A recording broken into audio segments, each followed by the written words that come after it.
সুনামগঞ্জের দোয়ারা বাজার সীমান্তে ৩৬ কার্টন ইলিশ আটক করেছে সীমান্তরক্ষী বাহিনী বিজিবি।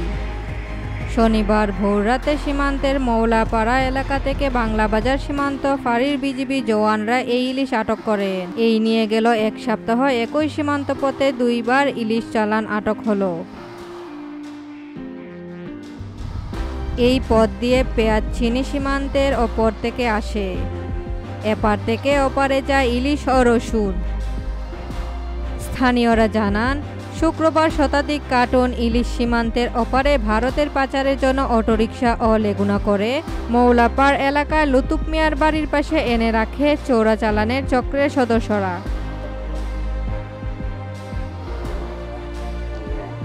রাত ৩:৩০টায় এখান থেকে ১২৩৫ সীমান্তে পিলারের কাছাকাছি এলাকায় কাঁটাতারের চেরা বেড়া দিয়ে এবং সীমান্তে সড়কের কালভার্টের ভেতর দিয়ে ইলিশের কার্টুন নিয়ে যেতে রওনা দেয় এরা। খবর পেয়ে বিজিবি জওয়ানরা মৌলারপাড় এলাকার লুতুফ মিয়ার বাড়ির পাশে সড়কে রাখা ৩৬ কার্টন ইলিশ বিজিবি আটক করে।